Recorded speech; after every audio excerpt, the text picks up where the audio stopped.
Bapak percaya yang gitu-gitu katanya. Dah gue jawab aja Wos apa adanya. Gue kadang percaya kadang enggak, tapi kalau yang masa itu gue suka nggak percaya. Tapi kalau gue nggak lihat sendiri gue nggak percaya gitu kan. Dia nyuruh saya ngambil batu kerikil depan dia tuh, depan batu kerikil biasa, batu biasa ya Pak, ambil batu kerikil. Saya ambil satu tuh. Bapak, saya mau tunjukkan bahwa apa namanya, orang-orang di luar sana itu cuma mainan, kata dia. Tau gak lo, gue kaget setengah modar, gue kagetnya tuh, setengah mati gue kagetnya tuh. Jadi ketika gue udah pegang kerikilnya, Pak coba tangannya, gue pikir mau ngapa gitu kan. Gue taunya saya disabet tangan saya sama golok, tuang, tuang, tuang.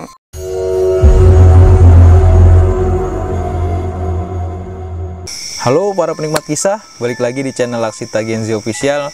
Kali ini gue mendatangi salah satu padepokan di sebuah desa yang kebetulan yang punya padepokan ini adalah Bapak Tongkrongan di Jakarta, yang ngebimbing anak-anak nih kalau lagi pada nongkrong arahnya kemana, kalau ada anak-anak yang belok dilurusin sama dia. Nah, boleh langsung dikenalin Om, namanya Om. Oke, terima kasih Dewos. Perkenalkan, nama saya Taufik Yuda. Kebetulan saya sama tamu agung saya ini, kita tuh satu tongkrongan, cuman dia tongkrongan muda, saya tongkrongan tua di Jakarta. Kebetulan saya sekarang lagi asik di sebuah desa, saya bikin padepokan di sini. Rupanya Dewos ini pengen ngobrol-ngobrol, kangen katanya di sini. Saya juga terima kasih dari channel YouTube ini, Laksita Genzi Official. Ada suatu kehormatan buat gue jauh-jauh dari Jakarta, bermacet-macetan ria, Dewos nyamperin saya. Ternyata dan lebih istimewa lagi, ternyata Dewos dan krunya, timnya bawa Bang Heru. Udah luar biasa lagi nih. Kebetulan ya, kalau sama Bang Heru tuh, beliau dulu ya senior saya kalau waktu pendakian, karena beliau dulu yang menginjakan ke gunung sebelum gue gitu. Jadi itu pasti senior gue. Kebetulan kalau nggak salah juga, setelah saya ngobrol-ngobrol Bang Heru itu, ternyata beliau sama-sama sama saya dulu waktu alumni 98. Oke. Gini Wos, jadi pertama gue terima kasih lo sama anak-anak kangen sama gue setelah 2 minggu gue nggak pulang. Rupanya selain itu kita mau ngobrol-ngobrol apa nih bahan obrolan kita. Ternyata channel YouTube lo pengen berbagi sedikit sharing pengalaman saya, yang intinya pengalaman ini gue tahu walaupun lo junior, kayaknya lo jam terbang lo lebih tinggi dari gue. Lo udah sampai berani ke Argopuro, sedangkan gue belum. Waktu itu gue terlewat, gue belum berani ke Argopuro. Ternyata lo udah sampai ke Argopuro dan gue belum. Tapi ngomong-ngomong nih, gini nih Mas nih, kalau gunung gue agak-agak sedikit ini sama lo nih, karena jam terbangnya banyak kan lo dibanding gue. Lebih jauh. Kita ngomongin yang mistis-mistis aja. Sebenarnya apa aja yang berbau mistis? Berbau mistis itu sebenarnya ada beberapa hal nih. Kita mistis, artinya mistis itu kita nggak bisa hindari. Artinya kita hidup bersebelahan sama mereka, karena dunia kita juga sama, dunia mereka juga, cuman kita. Nah, mungkin terima kasih Dewa sekali lagi sama tim dari Genzi. Sama-sama. Apa tadi Bos? Gue suka nama lu, susah banget Bos. Keren. Laksita tapi Genzi Laksita Genzi Official, keren. Jadi gue, karena gue baru ini gue ngapalin harusnya begitu luar. Rumit namanya, namanya rumit tapi luar biasa bagus namanya. Ya teman-teman semua, saya mau berbagi sharing kok mengenai pengalaman yang dibilang mistis ya mistis, tapi artinya semua mistis itu ada hal positif Bos yang kita ambil, yaitu membuat kita itu lebih mendekatkan kepada Sang Khalik. Kedua, semua itu kita itu yang dikatakan di luar sana Was nih, yang orang bilang hantu atau semua, ya itu nggak hanya di tempat yang sepi, tempat yang tenang seperti itu, tapi di kota pun sama. Iya, banyak. Nah, tapi kebetulan gue mau sharing ke lu ketika gue lagi bermain di sebuah tempat, adanya di kota Tasik, tapi Tasiknya dalam nih Bos. Satu tempat, satu pantai, itu daerah pantai. Saya ada teman di sana. Ceritanya saya mendatangi teman di daerah sana. Rupanya pas saya datangi, dia mau mau pergi ke tempat seseorang nih. Saya juga awalnya nggak kenal tadinya. Terus akhirnya karena gue jauh-jauh di Jakarta, gue ke Tasik waktu itu, gue bete, gue pengen refreshing. Akhirnya gue ke temen gue, diajaklah nganterin dia di suatu tempat, di tempat wisata tuh, tempat wisata apa tuh namanya, sebuah pantai. Sebenarnya pantai itu keren loh, asli bersih kan pantai itu. Ada tempat pelelangan ikannya bersih gitu, pantai laut selatan maksudnya itu, berbatasan dengan Australia. Nah, jadi kita gini Mas, saya itu mendatangi seseorang, mungkin namanya saya nyebutnya dia Aiman lah, sebenarnya bukan. Aiman. Saya samarkan nama si AA nih. Tapi saya yakin kalau saya cerita ini, AA suatu saat nonton, AA pasti senyum-senyum, dan yang maksud saya adalah beliau, dan saya sangat banyak, walaupun beliau lebih muda dibanding saya, tapi mengajarkan ilmu kepada saya. Tidak ada hal yang lebih menguasai kekuatan apapun kecuali kekuatan dari Allah, kan gitu ya, Bos. Nah, gue ceritain nih, Bos. Ceritanya saya datang ke rumah beliau, saya juga kaget nih orang. Ketika datang ke tempat itu, gue parkir mobil. Nah, teman saya itu bilang ke yang saya tuju nih, pertama nih si Ayudi nih bilang, Pak, tungguin sini dulu ya, saya ke tempat Kak Aiman dulu, takutnya dia nggak ada atau kemana. Oh ya udah. Lah rupanya ketika dia turun, gua nungguin nih, Bos. Si Ayudi ini ke rumah Aiman itu, Kang Iman tuh. Gua tungguin lama, gua nggak mau selo, gua pengen ngerokok. Rupanya rokok gua tinggal sebatang. Tinggal gua rokok sebatang. Akhirnya gue iseng tuh sambil nungguin dia balik ke mobil, gua keluar, gua ngeliat warung rokok nih ceritanya. Waktu itu saya ke warung itu, saya datang ke warung. Saya datang ke warung itu, saya beli rokok biasa nih. Teh punten, rokok ini ada? Oh ada, katanya, dikasih. Nah teteh itu nyeletuk tuh, Bos, nanya gini ke saya, ke tempat siapa Kang, katanya, ke Kak Aiman, katanya. Oh, saya bilang, kok tahu teh? Wah itu mah banyak yang datang ke situ, katanya, teman-temannya banyak. Oh gitu ya. Terus saya tanya, memang kenapa tuh teh, kalau boleh tahu? Saya tanya gitu kan. Dia jawab, enggak, banyak aja orangnya gaul, baik, katanya gitu, orangnya bager, banyak orang datang gitu. Oh ya udah, saya balik. Terus emang rumahnya sebelah mana sih teh? Saya bilang gitu karena waktu itu, Bos, waktu dia turun mobil itu si Ayudi itu jalannya ke sono gitu. Cuman gue bingung jalan ke sono kemana. Gue lihat jalannya agak ada belok-belokan, kan gue nggak tahu, kan gue nggak paham tuh. Akhirnya di sana, sebelah sana, katanya gitu. Udah apa, ternyata gue balik dari toko rokok itu, warung itu, teman gue tuh datang. Ayo Pak, orangnya ada, katanya. Lo lama banget, saya bilang gitu. Enggak, tadi ngetok-ngetoknya ternyata orangnya tidur, katanya gitu. Udah akhirnya singkat cerita gue datang berdua sama dia. Gue datang sama dia, gue ngobrol, gue orang baru kan, sebenarnya banyak diam gue karena itu bukan teman gue, aslinya teman dari teman gue ini Ayudi. Cuman karena ya lo tau lah, Wo, jadi gue ini kan orangnya kelebihanku cuma dua kan, satu berat badan, kedua gue gampang akrab sama orang, artinya gue selalu positif, sehingga orang akrab selalu gampang. Disitulah terjadi obrolan, bla bla bla. Jadi akrab nih, Bos, ceritanya gue sama Aiman ini. Emang tapi sebelumnya belum pernah kenal? Belum, baru itu gue ketemu dia tuh. Emang ada tujuan gitu Om situ? Kan gue tadinya ke Ayudi itu gue nggak tahu dia tujuan apa, artinya gue juga ke situ cuma nemenin doang. Prinsipnya waktu datang pertama gue nggak kenal dia siapa, dan juga gue baru tahu dia ternyata orang hebat. Itu juga baru orangnya itu juga baru tahu gitu, artinya seperti itu.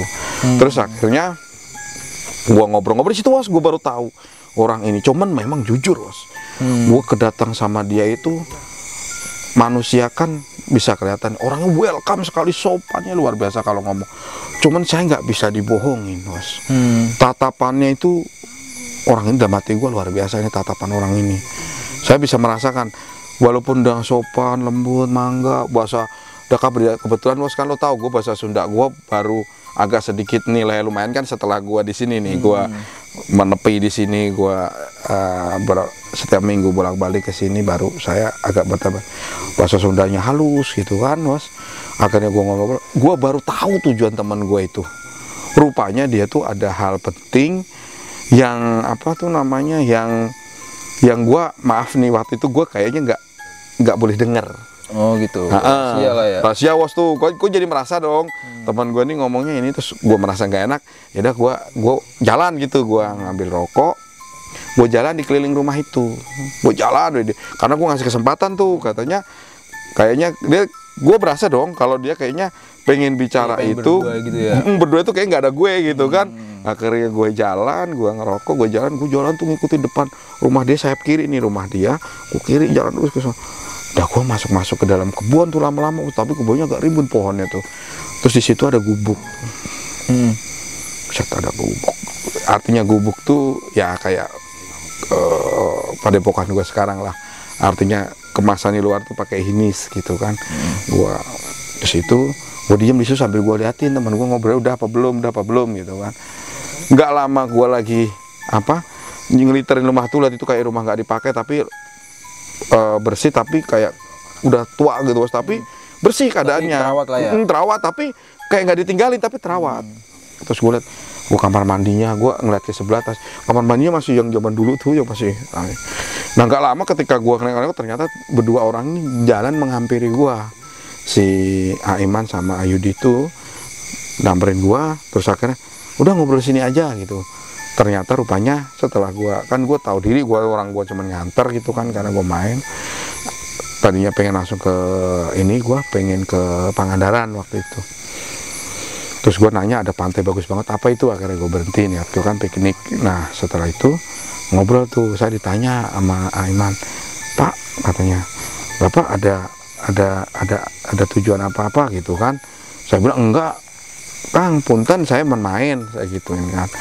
Nah dari situlah mungkin dari sana tuh udah ngomong apa ngomongnya itu ke gue itu kayak orang udah terbuka gitu, Bos. Gue juga nggak tahu. Ya Pak, di sini mau kemana tujuannya? Ya mau ini ke Pangandaran, terus saya mau ngeliat pantai aja. Mumpung saya kemarin dari Bandung, saya ada acara di Bandung, masih kok gue kayaknya kalau mau sayang waktu gue, akhirnya gue jalan.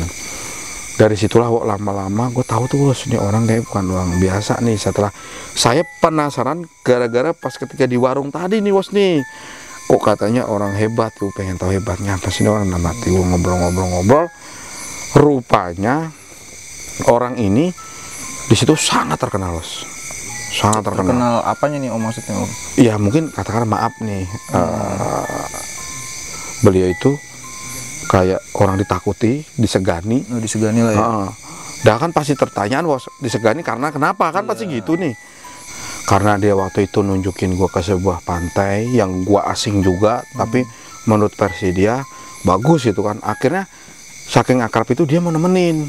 Yaudah yuk kita ke sana sebentar, saya temenin ngelihat gitu. Akhirnya gua pergi tuh, Bos, bertiga sama dia, masuk ke pantai yang dituju itu tadi. Dan ini sekalian maaf nih, Bos ya, gua sebutin nama pantainya. Artinya ini ada potensi orang yang belum tahu pantai itu supaya kita bisa menikmati pantai itu. Menikmati alam ya. Menikmatin alam. Pantainya cukup bagus, sangat representatif lah, Pantai Karangtaulan namanya, Bos. Karangtaulan. Saat gue lihat pantai itu luar biasa ternyata. Bagus, Bos, pantainya benar. Itu gua nggak pernah, nama itu pun gua dulu nggak tahu, tapi pas gue lihat, wih bagus banget pantainya gitu kan. Nah akhirnya di pantai itulah gue tahu, Bos, kenapa dia disegani. Pas gue masuk ke pintu gerbang yang ada distribusi, ya biasalah, mungkin karena dia disegani itu, gue dikasih bye. Weh, silakan gitu. Udah gue tahu itu sebenarnya distribusi, udah ada penjaganya. Tapi ketika dia keluarin mukanya dia di mobil itu, dia keluarin mukanya gitu langsung, wah silakan sok katanya. Nah di situ gue langsung mikir sekali, oh ya orang ini berarti emang ada sedikit power gitu. Nah pas sampai atas tempat banyak tuh, Bos, biasanya pinggir pantai itu ada los pedagang-pedagang gitu. Dia itu jalan sama gue, turun dari mobil sama bertiga sama teman gue itu. Tahu-tahu udah dipanggil ya sama pedagang. Nah rupanya di situ tuh dia udah kayak orang itu yang pedagangnya munduk-munduk gitu, Bos. Gue agak bingung, ini anak muda yang melayan jadi silakan gitu. Gue duduk di situ, gue baru tahu, oh ternyata. Nah dari situlah yang tujuan gue nemenin itu akhirnya mungkin temen gue nggak, karena ada kepentingan ya, Bos, jadi agak terlihat kaku omong. Kalau gue lemes kan karena gue nggak ada tujuan apa-apa. Dan ternyata aura namanya orang itu, bos. Artinya orang bersilaturahmi itu tidak harus dengan orang lama, tapi orang baru pun kalau kita memang tujuan silaturahmi itu jadi nyambung gitu, bos. Jadi itulah yang gue satu pelajaran kepada semua anak-anak kan di tongkrongan, artinya bertempat ke tempat orang siapapun itu, kita yang penting kita tuh menjaga adat, menjaga adab kita gitu. Nah akhirnya singkat cerita gue jadi akrab tuh, bos. Begitu dari situ pulang, gue sampai ke tempat rumah temen gue itu, nggak taunya ada satu hal. Nah Kak Iman itu tahu-tahu karena waktu itu sempat tukeran nomor handphone nih, bos nih, SMS saya, Pak main lagi dong ke sini, kita main-main lagi gitu. Gua sempet kepikir tuh, kok nih orang, gua tadi siang gua ketemu dia, terus gua balik sore-sore gua di SMS tuh sama dia. Akhirnya berarti nggak nyampe sehari itu ya? Enggak, ya siang itu saja ketemu sama dia tuh. Akhirnya gua balik ke rumah temen gua, di SMS tuh gua tunjukin sama temen gua.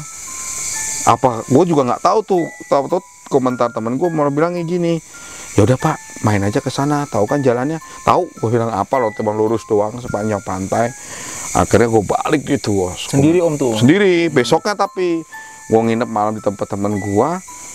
Besoknya gue pagi gitu seperti biasa, ritual biasa, terus pagi sholat gitu, terus sarapan gue pergi tuh, bos tuh ke tempat Aiman itu sendirian. Gue ketemu dia, dari situlah semua ini bermula. Yang gua nggak ada tujuan apa-apa lama-lama, tapi jujur tuh, bos, gua penasaran orang ini apa sih sebenarnya sampai segitunya. Siapa sih dia gitu? Jadi gua penasaran, tadinya gua nggak ada pikiran bahwa gua pengen nemuin orang itu, enggak gitu kan. Begitu gua ketemu dia, akhirnya ngobrol-ngobrol sama dia, gua baru tahu, oh ternyata orang ini punya nama artinya ya mungkin katakanlah semi preman lah gitu, ibaratnya mungkin gitu. Tapi kalau yang bikin gue penasaran adalah orang ini preman tapi ke siapapun santun ngomongnya tuh. Penasaran kan gue, apa sih kelebihan orang ini katanya. Terus akhirnya saya ngobrol, terus saya semakin penasaran tuh, pengen tahu ini orangnya apa sih. Nggak taunya saya baru tahu bahwa dia orang ini ternyata preman. Nah jelang gua ngobrol nih, bos, gak taunya ada tamu, ada orang lagi nyari dia tuh. Ada gua merasa ada tamu, udah nggak apa-apa sini aja Pak, nggak apa-apa, nggak usah ya kemana-mana, nggak apa-apa, tamu biasa katanya. Nah akhirnya gua di situ tuh ngobrol, duduk bareng sama dia, gua dengerin, wow ternyata yang datang anak buahnya dia, preman tuh anak buahnya dia, tatonya banyak gitu. Ternyata ada masalah, minta tolong sama dia. Nah dia di desanya dia itu mau pilkades, ceritanya. Tahu udah orang kampung, pilkadesnya pakai begitu juga, pakai itu, magis juga dia percaya. Diundang tuh ceritanya, si Aiman ini diundang sama salah satu kandidat kades di situ. Akhirnya, waduh saya ada tamu, saking gua nggak enak tuh, bos, kan karena jangan-jangan kebebanan karena gue nih. Gue bilang udah Aiman datang aja yuk, sekalian saya anterin pikiran gue, nganterin, terus gue langsung pulang pikiran gue nggak kepikir gimana gitu kan. Akhirnya gue nganterin, di situ gue baru tahu, tambah penasaran lagi gue, ternyata dia itu masih nggak begitu umurnya, nggak beda jauh dengan gue, malah tuaan gue berapa tahun, 3 tahun, tapi dia dihormatin banget sama orang. Ternyata kok itulah membuat gue penasaran, ini kemampuan dia apa sih sebenarnya gitu kan. Nah dari situ ngobrol-ngobrol sama calon itu, terus akhirnya udah ngomongin ya begitu dah, bos, goib begitu tentang pilkades, ini harus ada ini itu. Tambah penasaran, rupanya dia waktu itu langsung pengen pulang karena gue juga nggak ngerti saat itu. Gue tambah penasaran gue, yaudah gue ikut aja, gue bilang gitu, pengen tahu. Gue pulang, gue anterin lagi tuh, tadinya gue mau dari situ gue mau pulang ke tempat teman gue, terus gue bablas balik ke Jakarta. Tapi karena gue tambah penasaran itu, gue anterin lagi dia pulang di tempat. Terus dia nawarin gue, aneh, gue juga rada bingung waktu itu. Udah Pak, malam ini nginep aja, kita nanti jalan-jalan. Bapak ini enggak, kalau misalnya jalan-jalan rame-rame atau dia ini kan nanti ini kan apa namanya Bapak sudah biasa, tapi kalau sama saya berdua kan nggak biasa. Nah di situ gue curiga, kayaknya dia kok tahu banget tujuan gue, penasaran. Saking gue juga tanggung daripada gue menyimpan perasaan penasaran. Oke, gue nginep, nggak apa-apa, saya nggak ngerepotin, nggak. Nah rupanya gue sempat nyesal juga begitu nginep. Dia pas gue di rumahnya dia, yang tadinya gue nggak ngeliat anaknya, ternyata ada anaknya juga di situ. Waktu itu nggak salah anaknya 3. Yang gede cewek. Lo tau sendiri dong, ada anak cewek rumahnya nggak begitu, mohon maaf nih, rumahnya nggak begitu untuk sederhana untuk cewek itu. Otomatis gue takutnya, gue kan orang luar. Ya udah, gue bilang aja, Kang, nanti pas tidur saya ke masjid aja ya, saya tanya gitu. Oh jangan, ngapain ke masjid, sini aja, nggak enak saya gitu kan. Itu ada anak cewek, terus ada istrinya gitu kan. Kalau bapak orangnya penakut gak? Ya ditanya tuh dari situ. Ya penakut, bilang iya, enggak juga enggak, emang kenapa? Saya bilang, kalau itu bapak tidur aja di itu, di saung itu, di rumah itu gitu. Nanti saya temenin gitu. Saya nggak apa-apa kan tidur di situ pak, katanya. Oh ya kalau misalkan dia nggak apa-apa. Akhirnya gue malam itu nginep lah di situ, singkat cerita. Berarti rumahnya 2, bos. Satu rumah yang utama ya? yang ada anak-anak itu di situ. Nah, yang ini rumah rodok menjorok, agak ke nyerong ke sana itu rumahnya. Ternyata tuh rumah itu dulu sebelum dia bangun itu ditinggalin di situ. Jadi rumah lama gitu, tempat dia sendiri gitu. Tapi sekarang diboyong ke tempat yang baru itu. Ternyata, nah disitulah tabir sebuah hal yang baru yang gue temuin. Nggak ada cerita atau ngobrol-ngobrol atau bilang, Pak, di Jakarta masih banyak preman katanya. Kenapa emang? Saya dulu sempat mantan di Jakarta pak, di Jakarta Timur, di sini gitu kan. Gue tahu tempatnya, dekat gue kebetulan, dekat rumah kita, tahu. Terus bapak percaya yang gitu-gitu katanya. Dah gue jawab aja apa adanya. Gue kadang percaya kadang enggak, tapi kalau yang masa itu gue suka nggak percaya. Tapi kalau gue nggak lihat sendiri gue nggak percaya gitu kan. Nah kira-kira jam berapa ya, 8:30 malam tuh mas, dia nyuruh saya ngambil batu kerikil depan dia tuh, depan batu kerikil biasa, batu biasa lah ya. Bapak ambil batu kerikil, saya ambil satu tuh. Bapak, saya mau tunjukkan bahwa orang-orang di luar sana itu cuma mainan, kata dia. Maksudnya gimana nih? Pegang pak kerikilnya, sini pegang. Udah nggak usah dipilih yang mana aja, kata dia. Gua ambil sembarangan kan, kata sama. Terus dilihat sama dia, dipegang sama dia sebentar. Tahu dia mau baca apa, gue nggak paham. Dia baca, terus langsung pegang pak. Begitu kepegang sama saya, dia langsung jalan ke dalam rumah. Rumahnya di situ masih ada bekas cangkir, bekas piring ngalaman masih ada. Terus itu ternyata dia ada golok di situ tuh. Tau gak lo, gue kaget setengah modar, gue kagetnya tuh, setengah mati gue kagetnya tuh. Jadi ketika gue udah pegang kerikilnya, Pak coba tangannya, gue pikir mau ngapa gitu kan. Pokoknya saya disabet tangan saya sama golok, tuang. Tapi nggak apa-apa. Anehnya nggak apa-apa, cuman bergaris aja itu, tapi nggak luka sama sekali. Langsung dia ngomong, itulah pak. Gue sialan loh, saya bilang gitu, Kang. Tau begini gue nanya dulu, kalau begini gue kaget, untung kagak tembus gimana. Saya bilang, ya saya kan tanggung jawab pak, katanya gitu. Nah dari situ satu hal tabir yang ditunjukin sama dia. Udah tuh jadi baru gue mikir nih, berarti bener nih orang Sumba. Ketika sudah agak malam jam 10-an, dia bilang, Pak, mau nongkrong di pinggir pantai nggak gitu? Emang ada orangnya? Ya enggak, karena ada nelayan aja katanya gitu. Di dekat pelelangan belah sini tuh bagus tempatnya. Ada petilasan banyak. Wah, ini lagi nih gue bilang nih, seru nih gue bilang, ayo diajak gue jalan bos. Ceritanya sampai di pantai gue ngerokok biasa nih, rokok biasa.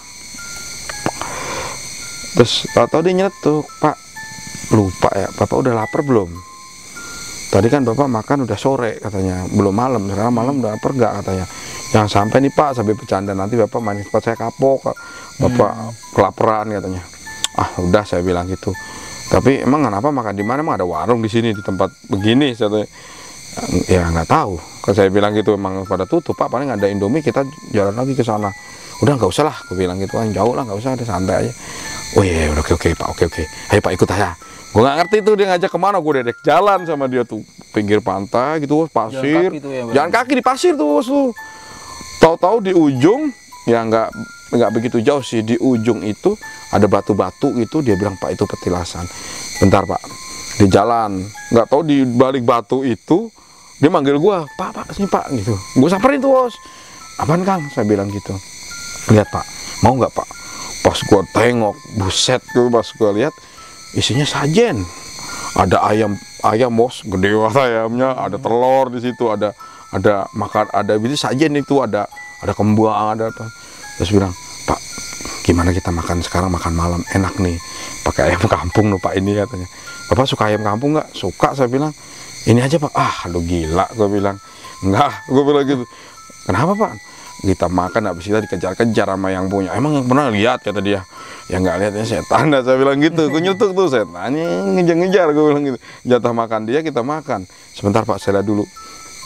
Dia lihat sama dia, oh ini masih baru nih pak, masih hangat, katanya. Kayaknya tadi malam nih masaknya nih, katanya. Bapak gitu aja takut. Plak, dipotek tuh sama dia. Wah, makan sama dia. Udah pak, makan, saya tanggung jawab nih saya. Kalau ada bapak apa-apa, saya tanggung jawab nih, saya udah makan. Antara makan, enggak. Jujur disitulah nanti ilmu yang bisa kita dapat, satu pemanfaatan. Barang apapun, saya sempat pikir, bos, ini haram nih, dalam hati gue. Ayamnya sih nggak haram, cuman itu buat tumpeng nih, buat saja nih haram nih pikiran gue. Dari situlah satu ilmu yang kita petik, artinya haramnya itu, sesuatu itu bisa dikategorikan haram itu seperti apa dan halal itu seperti apa. Sementara gue nih haram nggak, bodoh, dia aja makan. Haram gimana? Yang haram, yang jelas haram bukan gue yang punya, dimakan bareng. Keadaan malam dingin, di pantai, udah gue makan aja ikutan, gue pede, dia pede, gue makan. Gue makan itu, habis itu dia terus ngajak bercanda lagi. Pak udah habis, ayo kita buang ininya ke laut, katanya gitu, biar enggak yang nyarinya taunya dimakan sama setan, katanya. Waduh, gue pikiranku bener juga nih, ini dalam hati gue nih, tongkrongan ini, wah berarti gaul juga nih dia nih. Yaudah ayo, itu tempat makan kita berdua, kita bawa, kita lempar ke ombak tuh, ombak gede tuh. Udah tuh, habis itu jalan, udah yuk, katanya. Biar entar setannya biar makan di laut aja, katanya gitu, jalan. Nah itu muasalnya dari sini. Ketika gue jalan sama dia, kira-kira sambil ngobrol itu kira-kira 2 menit 3 menit lah ngobrol, tahu-tahu di depan pojok batu yang pojok dia lari itu, Pak tungguin, saya ada manggil, katanya. Gue bingung, gue cingak nih, dipanggil siapa, kita berdua doang. Pas dia lari, gue ngeliat dia ngomong tuh, cuma gue nggak jelas dia ngomong siapa. Di penglihatan gue sih nggak ngomong sama siapa-siapa, tapi dari gestur tubuhnya tuh ngadep ke samping itu dia ngomong. Cuman gue ngeliatin dia ngomong sama siapa, dari jauh gue liatin nggak ada ngomong sama siapa-siapa, tapi gesturnya itu orang ngomong kan kelihatan, bos. Orang diem aja sama orang ngobrol gitu kan. Gue liat tuh ngobrol dia, gue tapi nggak ngeliat gue ngobrol sama siapa. Dia lari, dia balik ke gua, jalan gak cepet ke gua, akhirnya ngomong, Pak, katanya. Dia 2 kali manggil nama gue diem aja, gue bingung juga nih orang ngapain sih. Habis pulang dari sana gue tanya, siapa kan yang manggil? Jawab, ada deh, katanya. Pak, nih maaf nih, punten pisan Pak, Bapak jangan marah ya, saya cuma namanya pengen nanya ke Bapak doang gitu, siapa tahu Bapak membutuhkan atau Bapak apa. Artinya Bapak jangan marah dulu kalau saya mau ngomong nih Pak, atau kalau Bapak marah ya nggak usah, nggak jadi ngomong saya, kata udah kita lanjutin aja nongkrong. Nggak apa dulu deh, jadi penasaran tuh bos, gue nih ngomong apa kok takut dia ngomong gue marah gitu kan. Terus gue jawab, udah ngomong aja kan, kenapa sih, saya tanya gitu. Baru dia ngomong, bos, Pak, ada yang suka sama Bapak. Hah? Maksud lu? Saya tanya gitu, maksudnya apa nih? Suka apa dan suka gimana dan siapa? Itu Pak, bego nggak lo, ditunjuk begitu suka, itu yang ditunjuk sama dia batu kan. Gue juga tambah, ini orang bercanda, lu yang bener Kang, lu apaan lu, saya bilang gitu, yang bener lu. Udah, nanti kalau Bapak mau, nanti Bapak bisa gitu ngelihat gitu yang suka sama Bapak siapa. Cantik lo Pak. Gue udah menebak tuh, wah ini berarti setan nih yang dia ngajar, ini goib nih. Saya bilang, udah Pak, gini aja, coba dulu biar Bapak tahu gitu, biar komplit gitu. Jadi Bapak perjalanan yang penasaran tuh komplit, katanya. Penasaran apa? Kok nggak penasaran? Dia ketawa. Saya tahu Bapak betah-betah di sini, kenapa? Kata dia gitu. Gua langsung situ kayak gue ditonjok gitu, kayak dia tahu banget tuh jangan hati gue, pemikiran hati gue tahu gitu. Ya udah, terus gimana caranya? Di situ gue jadi penasaran, bos. Tadinya takut, setengah penasaran. Sebenarnya takut sih nggak, gue mikir aja efeknya apa nanti gitu. Cuman karena gue pikir udah nggak apa-apa Pak. Terus ya udah Pak, ayo duduk. Begitu saya berdiri, mungkin kalau bahasanya membuka mata hati gitu kali ya. Gue disentuh sama dia, dipegang tangan gue, diginiin sama dia, set gitu. Terus anehnya Begitu gue digituin, gue ngeliat ada sosok, bos. Sosoknya kayak apa tuh? Wanita. Udah itu ukurannya wanita itu kalau gue lihat saat itu, wanita itu postur paling ideal, bos. Cantik berarti penampakannya, Om? Gue belum ngomong cantik tuh tadinya, gue lihat set wanita, gue baru ngeliat badannya tuh sebelum cepet gue liat mukanya. Terus gue sempet, maaf nih, gue sempet berpikir ini gitu, bos, berpikir dalam hati gue. Semakin deket itu gue liatin, gue maju-maju gitu kan jalannya deketin dia tuh. Set, ini cantik banget nih, kayaknya dari jauh cantik banget nih. Cuman gue belum liat muka banget sih. Jangan-jangan ini kayak artis ya modelnya saya gituan. Dan kaget gue, anehnya waktu itu yang gue batin itu mukanya yang gue batin itu, bos, gitu. Jadi nyata gitu. Nyata ya? kayak nyata gitu. Gue ngebatinnya kan dia memang dia, sorry nih ada yang kelupaan gue. Dia bilang gini, Pak, nanti kalau ini apa, kalau misalkan Bapak rada takut gitu, Bapak bayangin apa siapa yang disuka, kata dia. Bapak artis siapa yang disuka, kata gitu. Ada, gue bilang. Gue nyebutin sebuah nama nih, bahwa idola gue waktu itu, gue suka aja ngeliat dia gitu kan. Itu gue batin, padahal gue nggak nyeletuk gitu, gue yang ngebatin gitu. Begitu gue jalan lebih dekat, truk, itu yang bikin jantung gue mau copot, bos. Yang dibatin gue itu ada di depan gue.